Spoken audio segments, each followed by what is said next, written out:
Hey, what's up, y'all?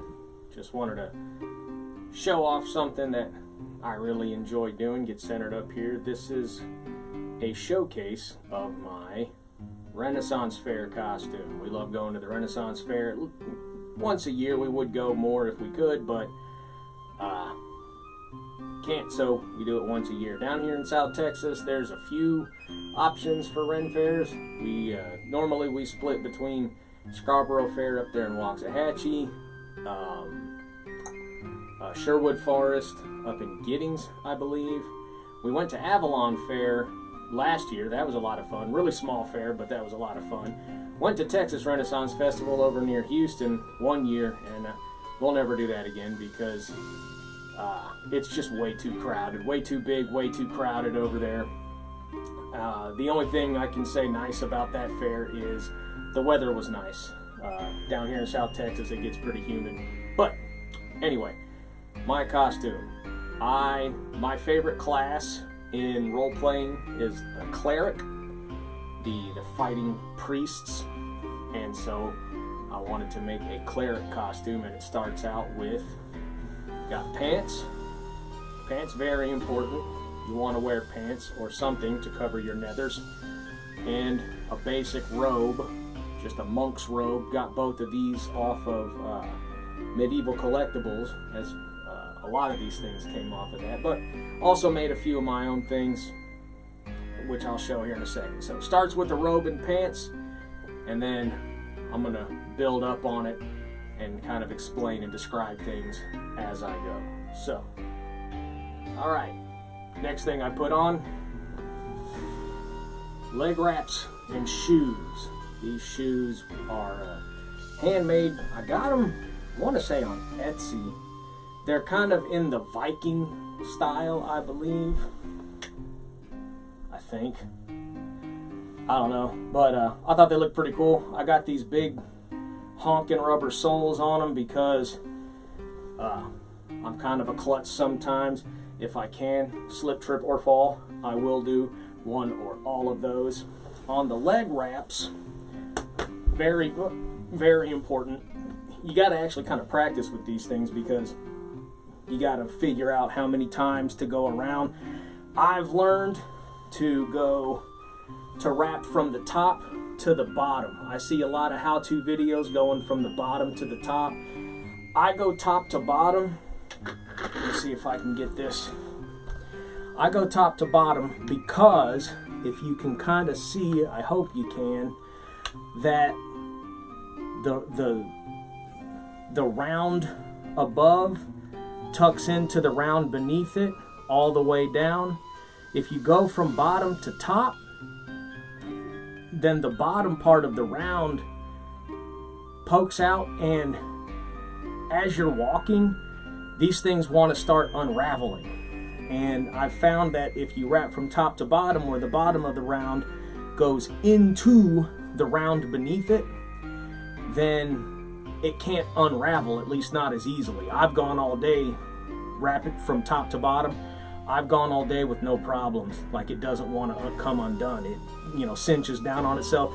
You want to wrap these bad boys pretty tight because not only are they there for, aesthetic reasons, hold your pants in, keep them tucked into your shoes, whatever, but they also kind of act like compression wear, like what people wear when they exercise and whatnot.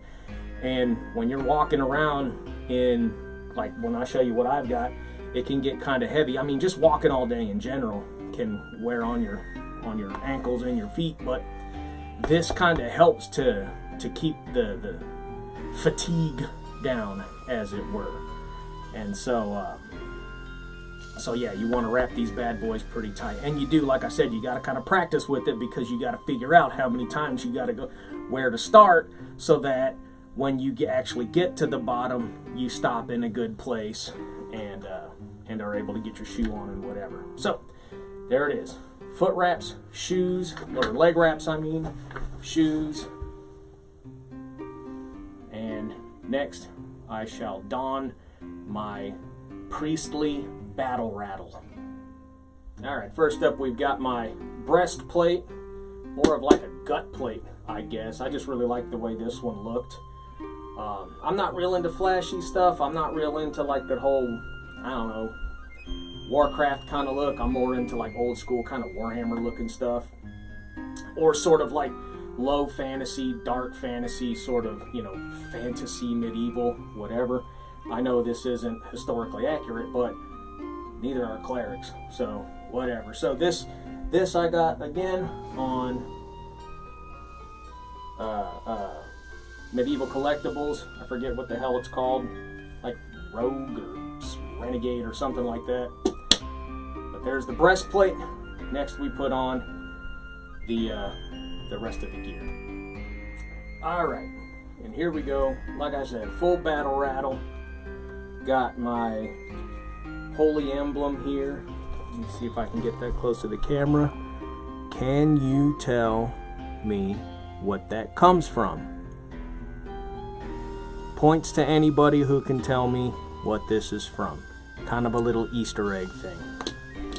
Alright, so to explain. Number one, this is why you do a gear check, because apparently I've lost a little bit of weight.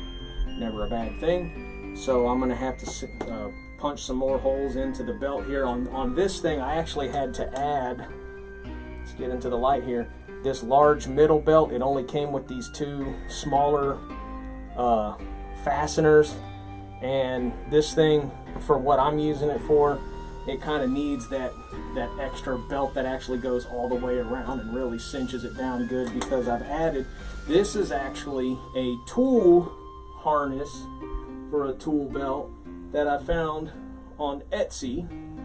I thought it looked really cool and it fit my kind of my motif. I like the idea of a guy who, you know, he's a traveling sort of do-gooder type of cleric, you know, go from village to village, vanquishing evil, helping the helpless, whatever, blah, blah, blah. And so his gear has to be protective, but also, or functional, but also sort of comfortable for travel, whatever. And so, you know, and he has to have, I have to have places for all of my, you know, my equipment, what all I might need. I've got a little squirrel tail knife right here for, really just for cutting cord or food, maybe. This here is my Bible, my holy book. Again, there's the symbol. Let me try to get it centered up. There's the symbol, if you can tell me what it is. This is a book that I made out of, I found it at Goodwill. It's an old book of World War II submarine warfare. So what I did is I wrapped it in, basically paper mache'd it, or decoupaged it, paper mache'd it, painted it red, took some foam and made the little embellishments or whatever, the little cap pieces, the holy symbol, found a couple of little pieces of leather to hook it to my chain. You can't open it, it's seen better days. And then like a piece of leather with some stuff to make the, I can't remember what I put in here to make the little ridges on the binding. But yeah, wanted a holy book to hang from my belt like a true war priest. So this is, and over here you need a pouch for your phone and other little possibles. Got some D6s for some reason. Jesus, I don't know what that is. Looks like it used to be a fire striker. I don't know. It's all rusty. You find things on the ground, you pick them up, or at least I do. So, you know, you find little... What else do I have in here? Like I said, I got some... Oh, I bought those D6s at Texas Renaissance Festival. They have skulls and crossbones on them. I know there was a reason I bought them, but I don't remember what that reason is. And then you find little things like some gold coins. This little bottle of who knows what. Judging by the color of the little crystals inside. Probably some of that pure uncut Heisenberg meth. Alright, and as you can see, mobility, not much of an issue with this stuff on, which is how I wanted it, because like I said, the idea is my guy, he's a man on the go, and so everything has to move and shake. I can't be too restricted. Got my arm wraps on, my hand wraps on. Figure that's good for, you know, in case you gotta knock a skeleton's jaw off or whatever. But I was trying to think of what a man of the cloth would wear on his hands. Gloves would work, and honestly, I might go with gloves. What I would love to do is to find some gloves that look like a simple pair of hand wraps, because truth be told, these are kind of a pain in the tuchus to put on. Let's see here, what else do I have? Have my nice, neat little priestly cap. Gotta have that, because the sun, it do get hot. I do have a hood, but I have taken to not really wearing it quite as much because, as I said, we're in South Texas, and even in the winter, I love the way it looks, but even in the winter, it tends to get hot down here. We'll have like a couple of days and it's got this big old long Leary pipe on it. But there I am with my hood on. I don't know if it's fully pulled down in the back. Probably not. But I tend to not wear this. One, because it kind of covers up a lot of this stuff here. But also, like I said, I've already got a bunch of stuff on that gets a bit sweaty. And so this hat protects my head from the sun quite enough. My wife made this. Super simple little hat. What else do I have? I have a braided rope belt that I sometimes wear. You would just tie this on as you do. I saw this in pictures, and I mean, what is it? It's braided rope. So I went over to the teeny tiny little garden section of Dollar Tree, grabbed some white cotton rope that they had there, braided them together,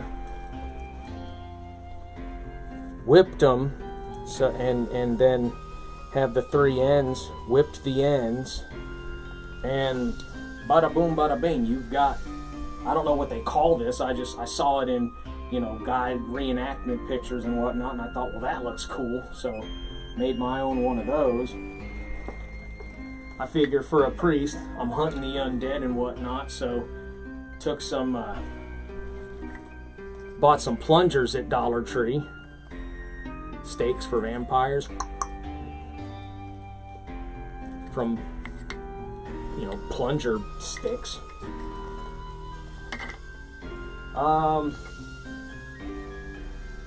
Water bottle, very, very, very important. Got my water gourd.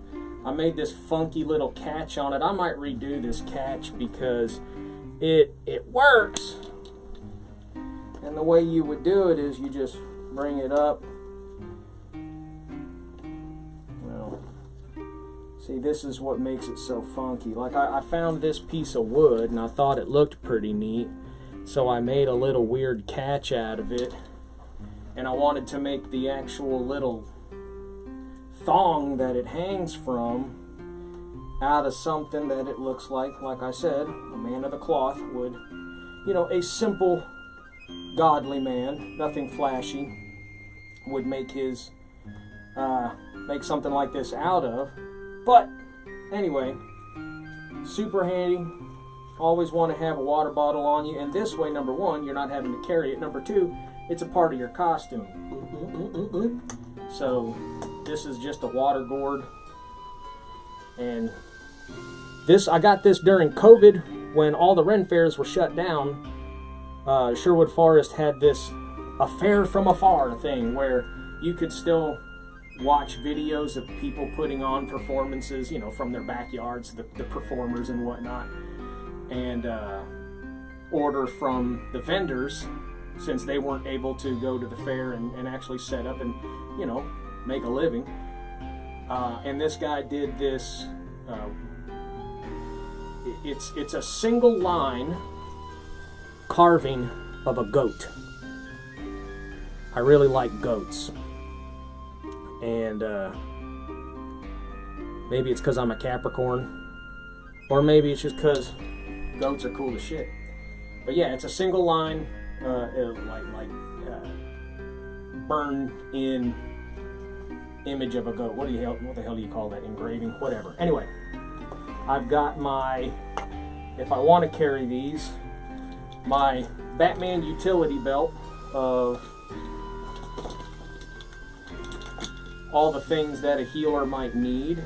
You've got, let's see here, and I'm right-handed, so I made sure to put this to the right so I can reach right in.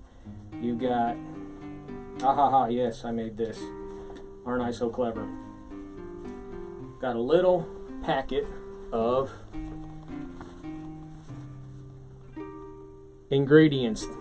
The ingredients, the most common ingredients that a wandering kind of healer type guy might need. This is salt, good for making, you know, protective rings and whatnot to keep evil away. This is sulfur.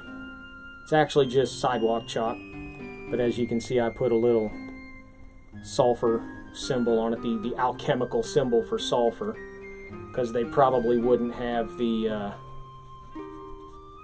what is it, the atomic symbol for it or whatever from the periodic table, because what the hell did a guy from my time know about periodic table of elements? He knew about alchemy.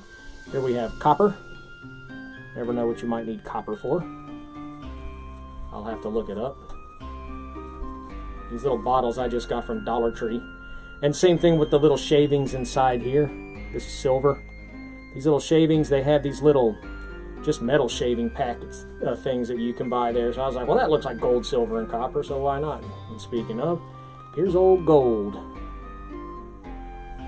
And then over here, I have, very important,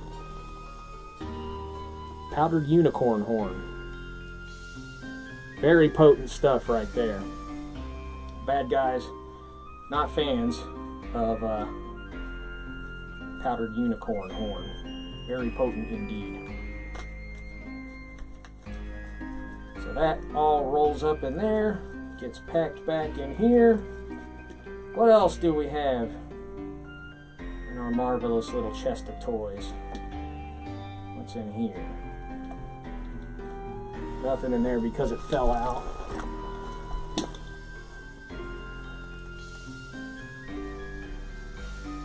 Got leeches. Very handy. You know, you're on the battlefield, you don't have a whole lot of time, so you can't, you know, you can't bring them into the operating room, so you just slap the leeches on there. Here we have stuff that's good for this little box. I think I got it at Hobby Lobby.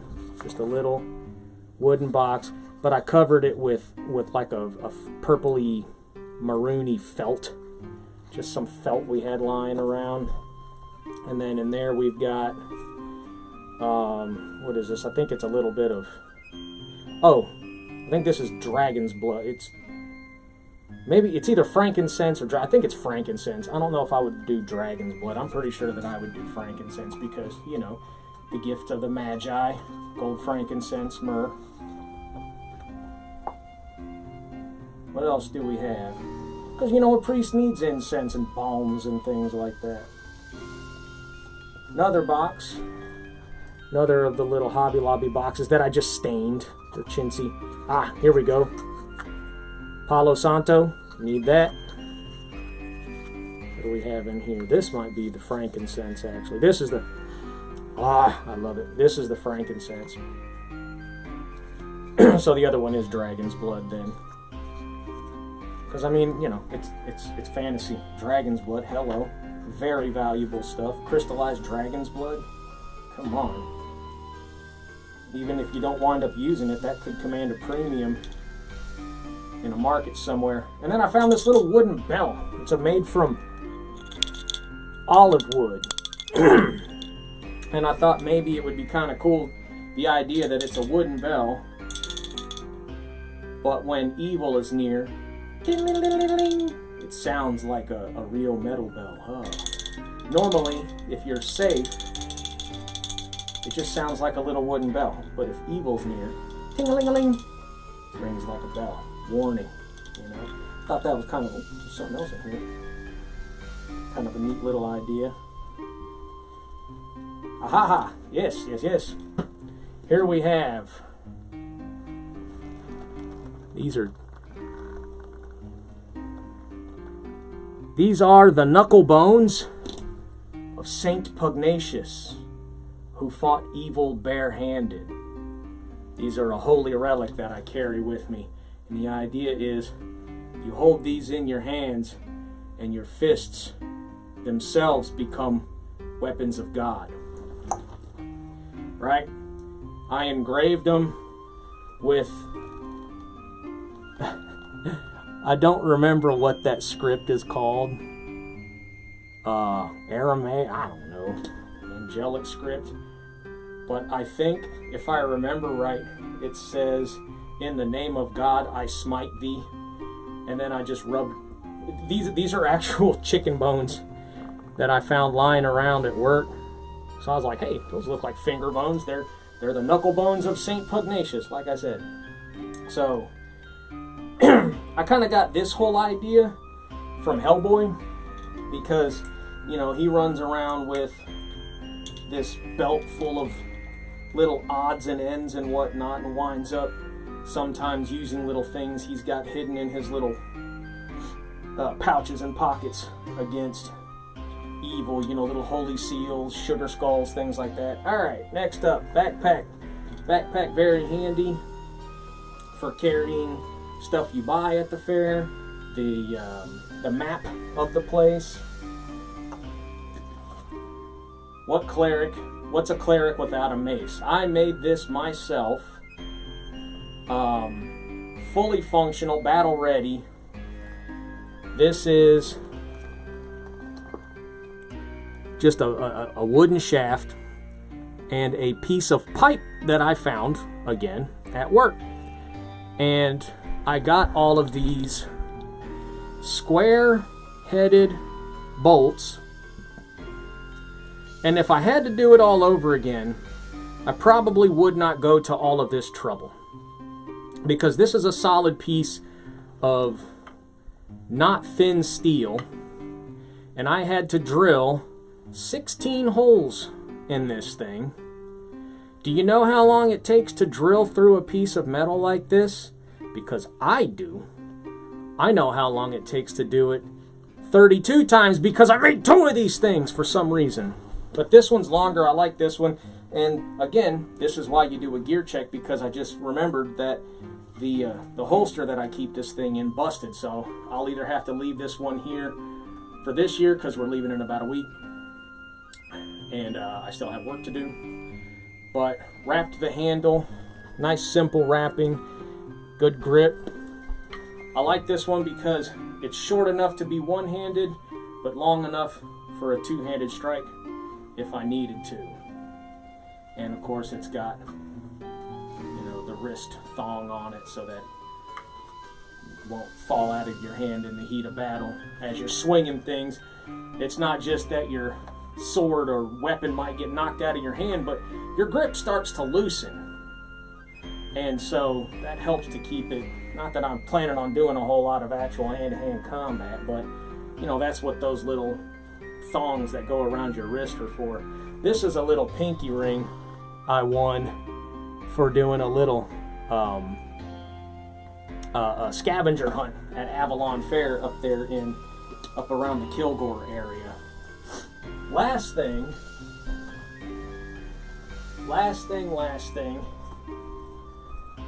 What's a cleric without his walking staff? So here's my walking stick. This is just a curtain rod or a closet rod that you buy at any hardware store. Again, the same simple wrapping. And then the head of it, which is obviously intended for crushing damage, kind of a great mace or something. My brother and his pal actually 3D printed this for me. It's plastic. And then I just took some acrylic paint and painted it up. I wanted something that looked big and substantial, but not ridiculous. I didn't want anything that looked too crazy. Almost forgot one thing. This right here got a magic spell, because I figured my guy, he's not an arcane caster, obviously. He's divine magic. But you can still use arcane magic if you have some scrolls. Scrolls of arcane magic. Does anybody know where that comes from? You know where that comes from. This is just I don't know if it's, I think it's cardstock, but I kind of beat it up and tea stained it like you do, and just copied down some like angelic seals on them, because I mean they look magical. And what I did with the tea is I put a whole bunch of, let me see, man, the smell's kind of died off. I put a bunch of spices and things in with the tea, because I have this idea that arcane magic kind of has like a spicy smell to it. And so I spiced the water, the tea that it was staining in. Yeah, it's there a little bit, but it's not as strong as I would like for it to be. But hey, you know, it is what it is. So that goes, this little simple scroll holder I also got on Medieval Collectibles.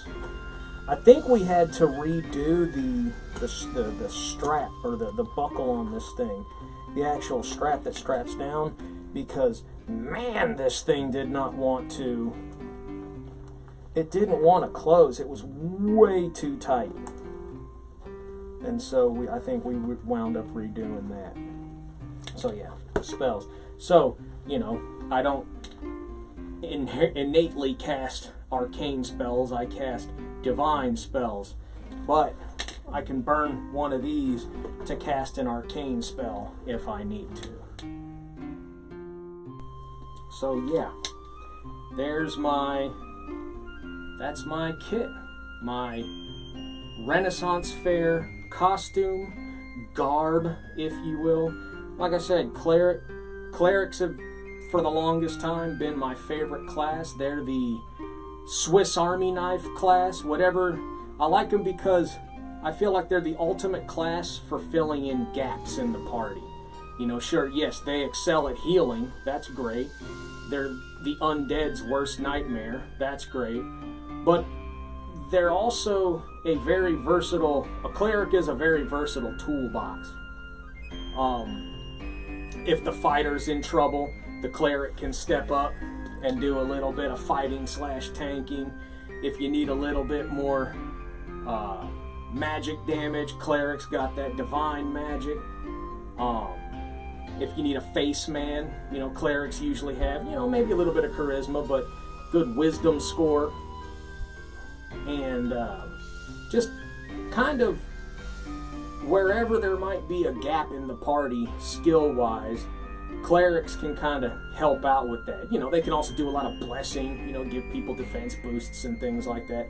And I've always just liked the idea of a holy man who prefers to talk the talk, but when it's time to walk the walk, he can do it. You know, he's not looking for a fight, but he can get his hands dirty if he needs to. So, clerics, Best class ever. Not exactly specialists, but excellent jacks of all trades.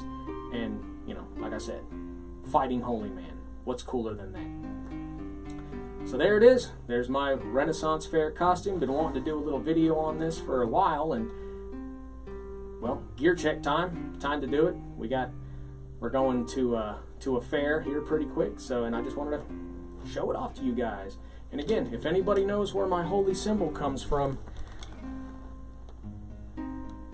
let me know in the comments, because it's a thing, it exists, it's fictional.